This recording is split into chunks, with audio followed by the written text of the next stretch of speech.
नमस्कार, लोकमंच न्यूज देख रहे हैं आप। मैं हूं आपके साथ सुरभि राजपूत। बुलेटिन की शुरुआत बड़ी और अहम खबर के साथ। बड़ी खबर आपको इस वक्त की बता दें, यूपी में कोरोना का वायरस का कहर लगातार बढ़ता ही जा रहा है। प्रदेश में 28,076 नए कोरोना मरीज सामने आए हैं। 24 घंटे में 372 मरीजों की मौत हो चुकी है।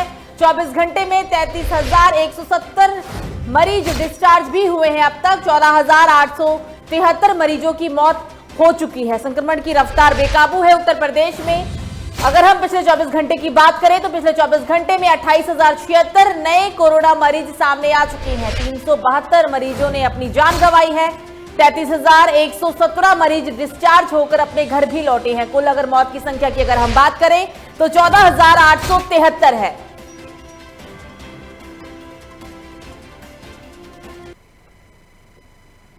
तो इलाहाबाद हाईकोर्ट ने यूपी सरकार को दिए सख्त निर्देश। सीज किए गए मेडिकल सामान मरीजों तक जल्द पहुंचाया जाए। सीज की गई रेमडेसिविर इंजेक्शन, ऑक्सीजन सिलेंडर और मरीजों तक जल्दी पहुंचाए जाने के निर्देश दिए हैं। डीजीपी यूपी को कोर्ट ने 24 घंटे के ही अंदर सामान पहुंचाने के दिशा निर्देश जारी किए। बड़ी खबर आपको बता रहे हैं उत्तर प्रदेश से सामने आ रही है। इलाहाबाद हाईकोर्ट ने यूपी सरकार को सख्त निर्देश दिए हैं। जो सामान सीज किया गया है, जिसमें रेमडेसिविर इंजेक्शन, ऑक्सीजन शामिल है, उन सभी सामानों को जल्द से जल्द मरीजों तक पहुंचाया जाए। डीजीपी यूपी को कोर्ट ने 24 घंटे के अंदर सामान पहुंचाने के दिशा निर्देश लागू किए।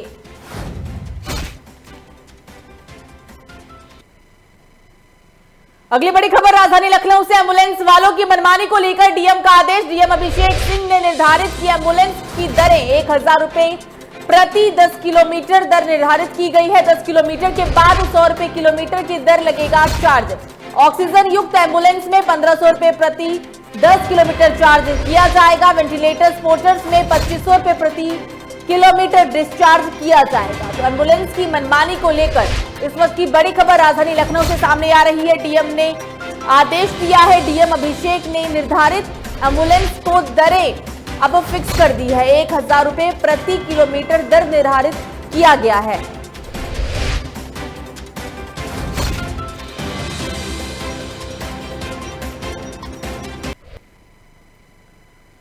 तो अगली बड़ी खबर प्रयागराज से। हाईकोर्ट ने दिया सभी प्रदेश वासियों को टीकाकरण कराने के लिए आदेश। सरकार को अगले 3 से 4 महीने के अंदर दिया गया है समय। मामले की गंभीरता को देखते हुए देर रात 10 बजे दिया गया आदेश। आवाज से काम कर रहे बेंच ने दिया आदेश। तो संक्रमण की बढ़ती रफ्तार पर अंकुश लगाने के लिए और संक्रमण के प्रकोप को रोकने के लिए प्रयागराज में हाईकोर्ट ने सभी प्रदेश वासियों को टीकाकरण कराने के लिए आदेश दिए हैं। राज्य सरकार को अगले 3 से 4 महीने के अंदर यह समय दिया गया। मामले की गंभीरता को देखते हुए, क्योंकि यूपी में संक्रमण की रफ्तार बेकाबू है, मामले कम होने के नाम नहीं ले रही है, मौतों की जो संख्या है वो लगातार बढ़ती जा रही है। इन्हीं सब चीजों को देखते हुए 10 बजे रात में आवाज पर काम कर रहे बेंच ने ये आदेश जारी किया। और इस पर ज्यादा जानकारी के लिए हमारे साथ फोन लाइन पे हमारे संवाददाता इंद्रजीत जुड़ गए हैं। इंद्रजीत, संक्रमण की रफ्तार बेकाबू, शायद यही वजह है कि घर पर काम कर रहे बेंच ने रात 10 बजे आदेश दिया कि अगले 3 से 4 महीने तक सभी का टीकाकरण किया जाए। इंद्रजीत। हेलो इंद्रजीत, क्या आप हमें सुन पा रहे हैं? जी इंद्रजीत, जिस तरीके से पूरे देश में संक्रमण के मामले लगातार बढ़ रहे हैं, हम अगर सिर्फ यूपी की ही बात करें तो यूपी में जो मामले हैं वो नियंत्रण में आने का नाम नहीं ले रहे। शायद एक वजह यही है कि इलाहाबाद हाईकोर्ट की तरफ से आवाज पर काम कर रहे बेंच ने आदेश दिया है कि अगले 3 से 4 महीने के अंदर सभी लोगों का टीकाकरण किया जाए। क्या कुछ ज्यादा अपडेट है आपके पास इस खबर को लेकर इंद्रजीत? जी, इलाहाबाद हाईकोर्ट ने एक अहम फैसला लेते हुए ये कहा है कि सरकार से ये सीधे तौर पर पूछा है कि जिस तरीके से यूपी में कोरोना की वजह से मौतें हो रही हैं, ऑक्सीजन की कमी की वजह से मौतें हो रही हैं, इन मौतों को नरसंहार के रूप में देखा जाए या नहीं, और अगर नहीं तो इसको रोकथाम के लिए क्या कदम उठा रही है। और इसी बीच उन्होंने यह भी आदेश दिया है कि किसी भी तरीके से टीकाकरण की जो संख्या है उसको बढ़ाई जाए और सभी वर्ग के सभी लोगों को, चाहे वो किसी भी उम्र के क्यों ना हो, उनको जल्द से जल्द मुफ्त में टीकाकरण कराया जाए। और इसको लेकर काफी यहाँ पे प्रशासनिक रूप से भी तैयारियां शुरू हो रही हैं और प्रशासन भी लगा हुआ है। लेकिन सच्चाई ये है कि जहाँ पे लोगों की संख्या टीका लगाने के लिए अधिक है, वहाँ पर टीकों की संख्या कम है, वैक्सीन की संख्या कम इंद्रजीत, है, आदेश जिसकी जारी वजह होने से के काफी बाद परेशानी हो रही है। जी इंद्रजीत जी, आदेश जारी होने के बाद प्रशासन ने क्या तैयारी की है और कितने हद तक इस मामले को गंभीरता में लिया गया? प्रयागराज प्रशासन ने इस मामले को काफी गंभीरता से लिया है। डीएम ने खुद आदेश जारी किए हैं कि टीकाकरण में किसी भी प्रकार की कोई कोताही न बरती जाए। जैसे जैसे टीकों की जितनी मात्रा की जरूरत हो, सभी अस्पताल, खासतौर से सरकारी अस्पताल और टीकाकरण केंद्र सब अपने अपनी डिमांड नोट्स भेजे ताकि जितनी जल्दी हो सके टीकों को मंगाया जा सके। लेकिन कुछ एक अस्पतालों को, जैसे स्वरूप रानी अस्पताल या कॉलवेन अस्पताल को छोड़ दे तो बाकी सभी अस्पतालों अभी प्रक्रिया सुस्त है। वहाँ पे आधे समय सर्वर न चलने की ये नाम पर टीकाकरण पर रोक लगी हुई है। कल तो डॉक्टरों के बीच में ही मारपीट हो गई कि मैं पहले टीका लगवाऊंगा, मैं पहले टीका लगवाऊंगा, इस तरीके से डॉक्टर आपस में ही भिड़ गए। तो देखा जाए तो 50-50 की तैयारियों का हिसाब किताब चल रहा है। बिल्कुल इंद्रजीत, हमसे बात करने के लिए आपका शुक्रिया।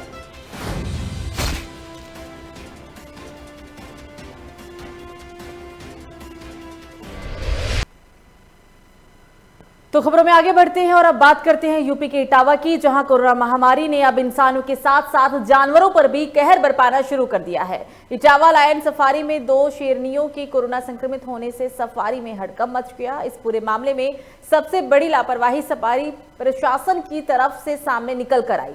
दरअसल कुछ महीने पहले सफारी के 10 कर्मचारियों की कोरोना रिपोर्ट पॉजिटिव आई थी, जिससे ये अंदाजा लगाया जा रहा है कि कोई कोरोना पॉजिटिव कर्मचारी ही शेरनियों के पास गया होगा, जिससे कि वो कोरोना पॉजिटिव हो गई। तापमान अधिक पाया गया और भोजन भी नहीं कर रही थी। उनकी चिकित्सा प्रारंभ की गई। उसके पश्चात विशेष जांच हेतु उनका जो है मल और ब्लड जो है IVRI बरेली को भेजा गया दिनांक 3 मई और दिनांक 6 मई 2021 को। इसके पश्चात दिनांक 6 मई 2021 को जो है IVRI Bareilly, wild life institute of India Dehradun, central zoo authority नई दिल्ली और देश के अन्य जो वन्य जीव विशेषज्ञ हैं उनके एक वीडियो कॉन्फ्रेंसिंग का आयोजन किया गया कि इन दोनों वन्य जीवों की चिकित्सा में हम क्या क्या सावधानियां बरतें, किस प्रकार चिकित्सा की जाए। तो खबर हरदोई से, जहां एक 4 साल का विहान कोरोना को लेकर लोगों को प्यारा संदेश दे रहा है। मासूम लोगों से घर पर रहने और मास्क लगाने की अपील कर रहा है। विहान की उम्र मात्र 4 साल है, लेकिन वो बखूबी जानते हैं कि कोरोना से कैसे बचा जा सकता है। इतना ही नहीं, वो अपनी सामाजिक जिम्मेदारियां भी जानते हैं, इसलिए वो लोगों से घर पर रहकर मास्क लगाने की अपील कर रहे हैं ताकि कोरोना की चेन को तोड़ा जा सके। विहान का ये वीडियो सोशल मीडिया पर खूब वायरल है। देखिए विहान कोरोना से बचने के लिए क्या कुछ अपील कर रहे हैं। अगर कोई जरूरी काम हो तभी बाहर जाइए और मास्क लगा के जाइए, सैनिटाइजर का इस्तेमाल करिए और कुछ जरूरी काम हो तभी घर से बाहर निकलिए और लेकिन मास्क लगा के निकलिए और सैनिटाइजर घर पे और रोड पे सब जगह लगाइए। और पुलिस कह रही है कि तोड़ेंगे तुम्हारे शरीर का कोना कोना, होने नहीं देंगे तुम्हें कोरोना। तो खबरों में आगे बढ़ते हैं और अब बात करते हैं एक और बड़ी खबर की। कानपुर से सामने आ रही है। कोरोना काल में हो रही टीवी सीरियल्स की शूटिंग अनुमति के बिना हो रही है। सीरियल्स की शूटिंग बिठूर स्थित फार्म हाउस में चल रही है शूटिंग। तो इस वक्त की बड़ी खबर आपकी टीवी स्क्रीन पर कानपुर से सामने आ रही है। कोरोना काल चल रहा है और ऐसे में सभी तरीके से पाबंदियां लगा दी गई है, लेकिन फिर भी टीवी सीरियल्स की शूटिंग करने की खबर सामने आई है। बिना अनुमति के ही सीरियल की शूटिंग की जा रही है। पूरा मामला बिठूर स्थित फार्म हाउस का, जहां सीरियल की शूटिंग की खबर सामने आई है।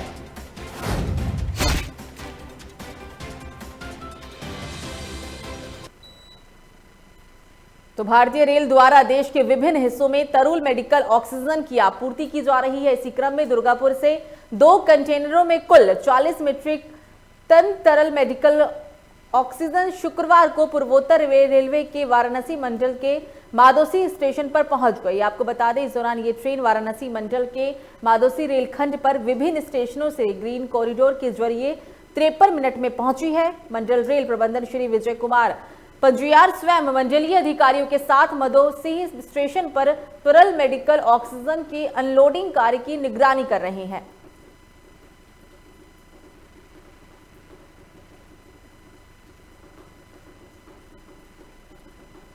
तो वाराणसी में जहां एक और कोरोना वायरस से जान गंवाने वालों की रफ्तार बढ़ रही है, तो वहीं दूसरी ओर शव को जलाने व अंतिम संस्कार में जुड़े हुए लोगों के बीच भी विवाद गहराने लगा है। ताजा मामला वाराणसी के हरिश्चंद्र घाट पर अंतिम कर्म क्रिया करने वाले मल्लाहों के बीच देखने को मिली, जहां वाराणसी के थाना भेलपुर अंतर्गत डोम राजा परिवार के ने सनी निषाद ने पुलिस पर आरोप लगाया कि परिवार के ही कुछ लोगों ने भेलपुर पुलिस के 80 चौकी पर 25,000 देकर हमारे ऊपर पुलिस से 3rd डिग्री टॉर्चर करवाया है।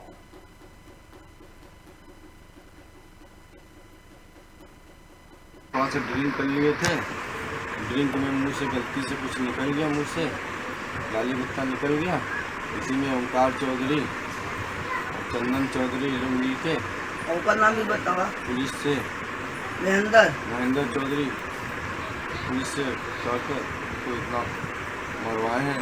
हमारे पेट्रोल डालने जा रहे थे, जब डालने जा रहे थे तभी हम वहाँ से गमछा हमारा छीन के हम बाहर गली में नंगे दौड़ के भागे। हमारा भाई थोड़ा सा पी के गाली गलौज कर दिया था, लोगों ने उसको पैसा दे के ही मरवाए। 80 चौकी पे। कौन लोग हैं, किससे झगड़ा हुआ था? ओंकार चौधरी से, चंदन चौधरी, ओंकार चौधरी। ये लोग कौन हैं? आप ही के परिवार से हैं कि? हाँ, ये लोग थोड़ा सा अत्याचार कर किए थे कि कोई पैसा इधर उधर ले रहे थे।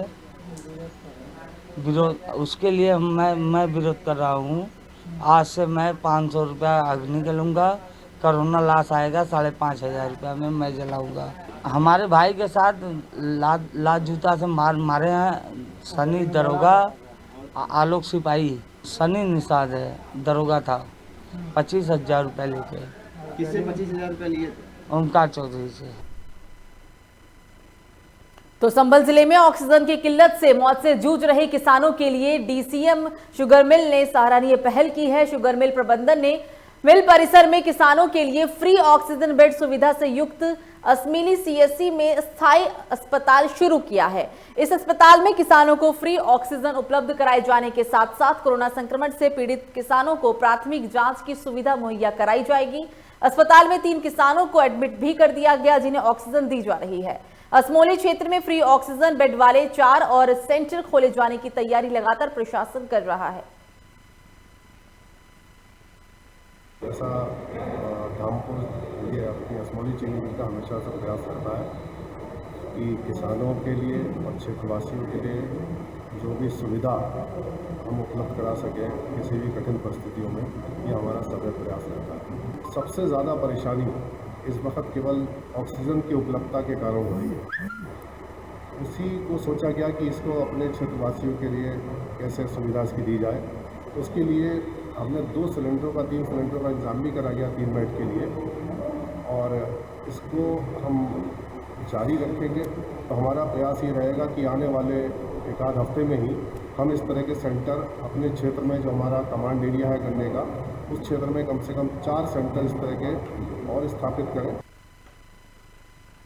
तो उत्तर प्रदेश के मुरादाबाद में डॉक्टर को धमकी देने का मामला सामने आया। मिली जानकारी के मुताबिक मझोला थाना क्षेत्र के बुद्धि विहार कॉलोनी में रहने वाले उत्तर प्रदेश बाल संरक्षण आयोग के अध्यक्ष डॉक्टर विशेष गुप्ता ने मुरादाबाद को पुलिस सूचना दी है कि कुछ लोग उनके घर में घुसकर उनके साथ अभद्रता की और उन्हें धमकी भी दिया।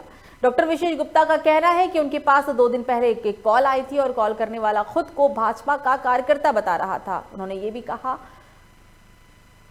बता रहा था और कह रहा था कि कितने लोग मर रहे हैं, वो क्या कर रहे हैं, वो घर में बैठे हुए हैं। जिसके बाद उन्होंने फोन कॉल काट दी। जिसके बाद संजीव नाम का युवक उनके घर में जबरन घुस आया और गालियां देने लगा। फिलहाल इस मामले में पुलिस ने मुकदमा दर्ज कर मामले की छानबीन शुरू कर दी है।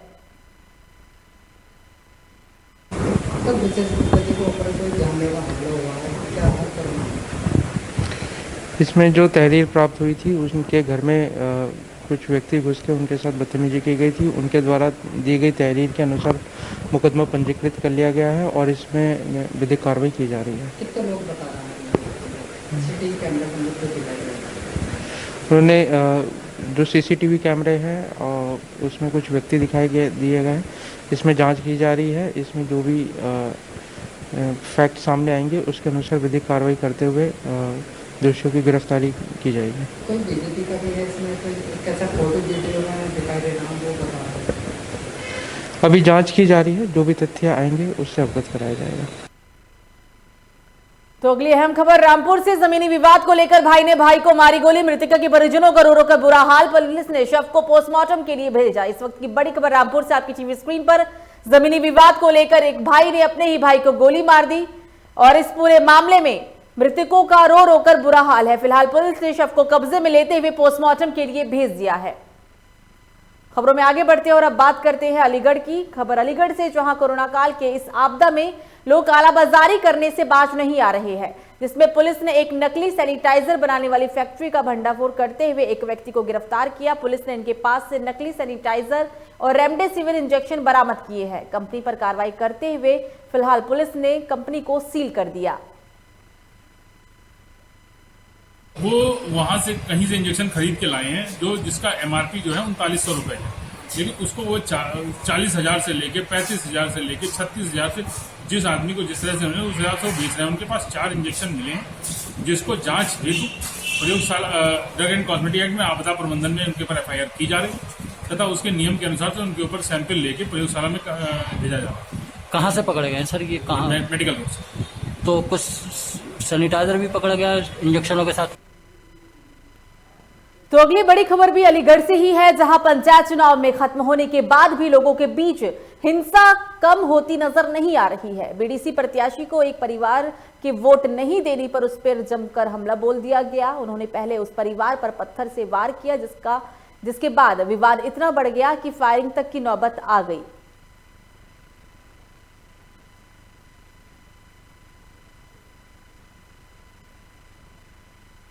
मैं तो तो सब आराम से सोए रहे, कोई बात ना चीता ना को बढ़िया है। लड़ाई किस बात पर? लड़ाई का जाने जब वो वोट दे खूब सब काम रहे, सब काम करे परिवार के गाय को पता नहीं हमें बहन चोद माँ चोद हमारे घर के बोले पाई पत्ता लगा रहे थे आलू फालू नब्बे न में बांध रहे न में और भैया जी मेरे का संगा की तो पत्थरा और वो फायरिंग बाजी कर दी और घबराएगी मेरे का संग की का दरवागी सुमाई। तुमने कौन कौन देखा था? मैं नहीं देखे, एक तो जी मोहन हाँ। और वो कहा।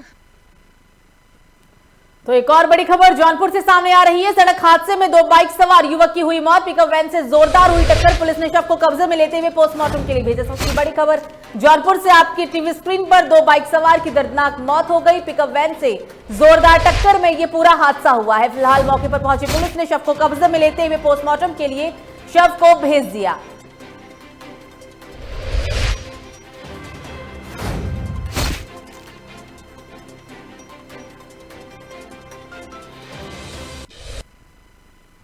तो अगली बड़ी खबर हमीरपुर से। कार में शॉर्ट सर्किट की वजह से लगी आग, ड्राइवर और सवारियों ने कूदकर बचाई अपनी जान। दमकल विभाग की मदद से आग पर काबू पा लिया गया। बड़ी खबर आपकी टीवी स्क्रीन पर हमीरपुर से सामने आ रही है। शॉर्ट सर्किट की वजह से कार में आग लग गई। आप सीधी तस्वीर देख रहे हैं हमीरपुर से। आप देख सकते हो तस्वीर में साफ तौर पर कि किस तरीके से दूर कर ये पूरी गाड़ी जल गई। गनीमत रही कि ड्राइवर और कार में सवार लोगों ने जैसे तैसे कूदकर अपनी जान बचा ली। फिलहाल दमकल विभाग की गाड़ियों से, दमकल विभाग के कर्मचारियों से आग पर काबू पा लिया गया है। सीधी तस्वीर हम आपको दिखा रहे हैं हमीरपुर से।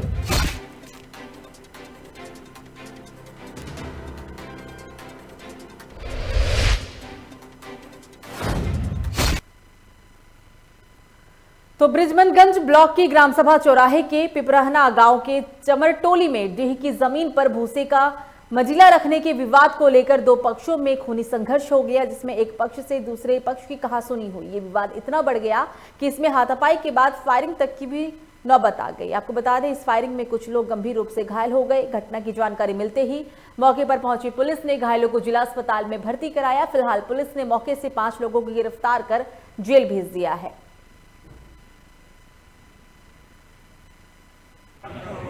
कौन सी घटना घटी आपके साथ? के हैं टोला पिपरहना हरिजन बस्ती के। और कौन सी कैसी घटना घटी आपके साथ? सर हम 10 साल से मंडीला रखे हैं, उसी मंडीले में भूसा भरने जा रहे हैं। अब विपक्षी कह रहा है कि जमीन हमारा है। और गोली भी चली है? जी जी सर, गोली चली है, सुभाष गोली मारा है। सुभाष गोली मारा। हाँ। घायल कौन हुआ है? हाँ? गोली किसको लगी है? गोली देवेंद्र को लगा। गोली आपको लगी है? जी। और हमको लाठी डंडे का चोट लगा। जी? पिस्टल लाल जी। जी। गोली सर विनोद सिपाही को दिया गया। तो पूर्व मुख्यमंत्री उमा भारती शुक्रवार को टीकमगढ़ जिला अस्पताल में अचानक निरीक्षण करने के लिए पहुंचे। निरीक्षण के दौरान उन्होंने ट्रॉमा सेंटर में पहुंचकर ओपीडी और सभी रूम को भी देखा। इसके बाद डॉक्टरों और कर्मचारियों से निरीक्षण के दौरान उन्होंने बातचीत करते हुए मीडिया से कहा कि ये वायरस गोरिल्ला हमला जैसा है, इससे बचना बहुत ही जरूरी है। उमा भारती ने यह भी कहा कि हमने अस्पताल की व्यवस्थाएं देखी है और प्रशासन की क्या तैयारी है इसका जायजा भी लिया है। अस्पताल में डॉक्टरों के साथ एक मीटिंग और उन्होंने ऑक्सीजन की कमी और दवाओं की जरूरत पर विस्तार से चर्चा भी किया है। डॉक्टर से वर्तमान में सक्रिय मरीजों की स्थिति को जाना। इस दौरान सुविधाओं और कोरोना के मरीजों के बारे में पूछताछ की। उन्होंने भरोसा दिलाया है कि हर जरूरी सुविधाएं इस अस्पताल में उपलब्ध कराई जाएंगी।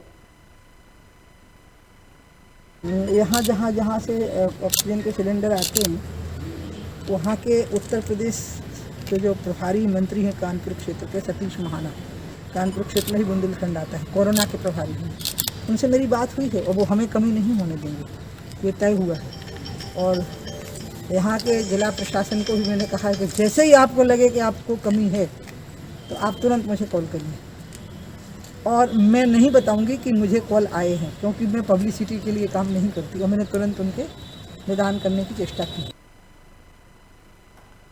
तो खबरों में आगे बढ़ते हैं और अब बात करेंगे मध्य प्रदेश के विदिशा की, जहां बिना डिग्री और बिना परीक्षण के लोग डॉक्टर बनकर अस्पताल चला रहे हैं। जबकि विदिशा जिले में मेडिकल कॉलेज होने के बावजूद यहां लोगों की जिंदगी के साथ जमकर खिलवाड़ किया जा रहा है। लोग भी बिना डिग्री वाले डॉक्टरों के चंगुल में फंसकर अपना इलाज कराने को मजबूर हैं। ऐसे ही एक बिना डिग्री का झोलाछाप डॉक्टर खेत में खुलेआम पेड़ों के नीचे मरीजों को ड्रिप लगाकर इलाज दे रहा है। जब मामला बीएमओ के संज्ञान में आया तो सीएमओ से कार्रवाई करने और धमकी देने की भी बात कही गई है। सीएमओ से कार्रवाई करने को लेकर उन्होंने धमकी दी है।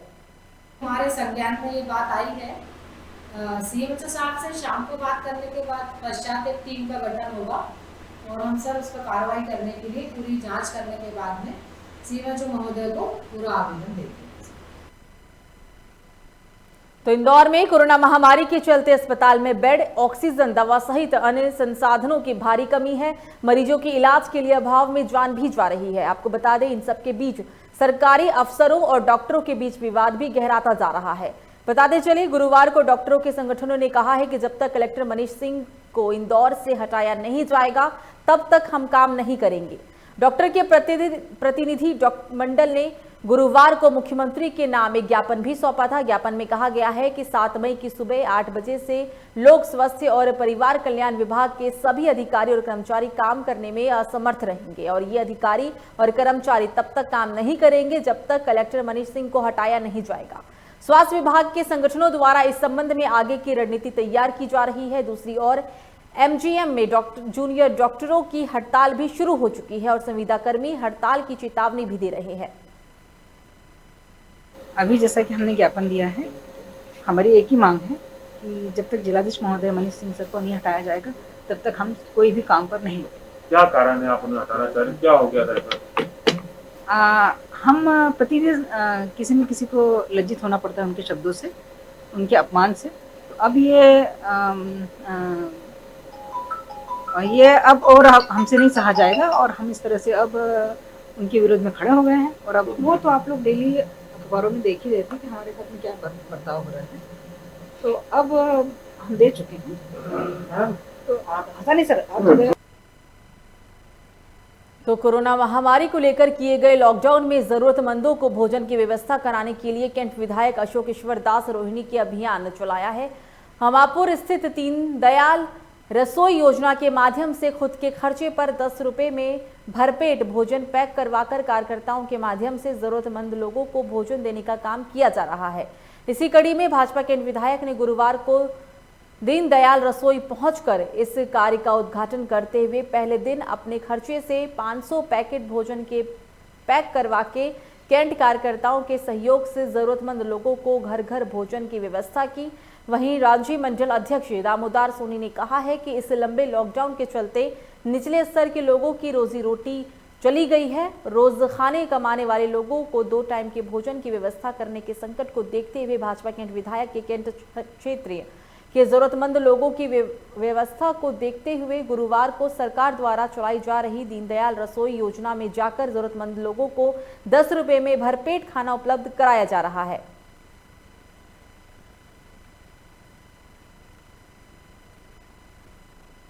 तो खबर रीवा जिले के हनुमाना थाना इलाके की है, जहां 240 शीशी कोरेक्स के साथ 1 किलो 50 ग्राम गांजा बरामद हुआ है। आपको बता दें, थाना प्रभारी हनुमाना शैल यादव के द्वारा ताबड़तोड़ कार्रवाई की जा रही है। राकेश कुमार सिंह एसपी रीवा के द्वारा नशा मुक्त अभियान चलाया जा रहा है, जिसमें सभी थाना प्रभारियों को निर्देशित भी दिया गया कि किसी प्रकार से कोई लापरवाही ना बरती जाएगी। थाना प्रभारियों के द्वारा लगातार ताबड़तोड़ कार्रवाई जिले में देखने को मिली। मुखबिर की सूचना पे हमने अटरिया जाकर के रेड कार्रवाई की, तो 2 लोग संदिग्ध मिले अटरिया स्कूल के पास हाईवे किनारे। पुलिस को देख करके एक आदमी पैदल खेतों तरफ भाग गया, दूसरा आदमी अपनी एक ग्लैमर गाड़ी के साथ पकड़ा गया, जिससे पूछताछ पर पता चला कि अनूप गुप्ता है। और उसके कब्जे से मतलब एक झोला था, उसमें 3 बंडल थे कोरेक्स के ऑनरेक्स कफ सिरप के, जिसमें कुल 90 शीशियाँ थी। फिर वहाँ पे उस ऑनरेक्स कफ सिरप के संबंध में पूछताछ की गई, तो जिसने बताया कि मैं अन्य जो और खेप है, ये हमारी मांगलिक भवन है, मंगल भवन नगर परिषद का, उसके ऑफिस में मैं मतलब रखा हूँ और वहीं से ला करके सप्लाई करता हूँ। तो खबर देवास से, जहां एक कार के बेकाबू होने से 3 लोगों की मौत हो गई, जिसमें बताया जा रहा है कि 3 लोग शादी के लिए शादी से घर वापस कर रहे थे, तभी अचानक से गाड़ी अनियंत्रित हो गई और पेड़ से जा टकराई और इस पूरे हादसे में 3 लोगों की दर्दनाक मौत हो गई। पूरा मामला मध्य प्रदेश के देवास से दर्दनाक हादसा देखने को मिला।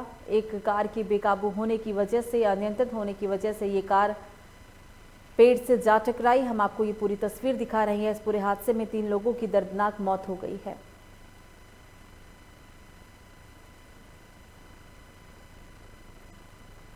तो बालोद में पत्रकार कोरोना महामारी की वजह से विकट परिस्थितियों का सामना कर रहे हैं। आपको बता दें कि मीडियाकर्मी जान हथेली पर लेकर इस किलर वायरस के संबंध में लोगों को जागरूक कर रहे हैं, लेकिन इस कीटाणु की चपेट में कई संवाददाता से लेकर कैमरामैन तक भी आ चुके हैं। इसलिए संसदीय सचिव और गुंडरदेही विधानसभा के विधायक कुंवर सिंह निषाद ने पुत्र के माध्यम से मुख्यमंत्री का ध्यान आकर्षण करना चाहा है। इस संबंध में विधायक से जब बात की गई तो उन्होंने कहा कि पत्रकारों को कोरोना फ्रंटलाइन वॉरियर का दर्जा देने के लिए मुख्यमंत्री भूपेश बघेल को पत्र सौंपा और मांग करते हुए कहा कि प्रदेश में तमाम अधिमानताओं प्राप्त और गैर अधिमानताओं पत्रकार कोरोना के पहली और दूसरी लहर में दिन रात काम कर कोरोना संक्रमण के फैलाव को रोकने के लिए प्रचार प्रसार में अपनी महत्वपूर्ण भूमिका निभा रहे हैं।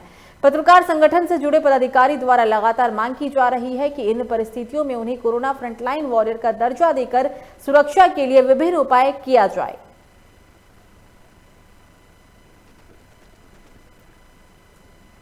तो हम आपको बता दें कि छत्तीसगढ़ के बालोद में अब पत्रकारों को फ्रंटलाइन वॉरियर का दर्जा देने की मुहिम उठी है। पत्रकारों को घोषित किया जाए फ्रंटलाइन वॉरियर्स। कोरोना काल में भी लगातार पत्रकार लोगों को जागरूक कर रहे हैं। अपनी जान की परवाह किए बगैर पत्रकार ग्राउंड जीरो से रिपोर्टिंग कर रहे हैं और लोगों को इस बारे में जानकारी दे रहे हैं। और इन्हीं सब चीजों को देखते हुए अब पत्रकारों को भी फ्रंटलाइन वॉरियर का दर्जा देने की मांग उठने लगी है।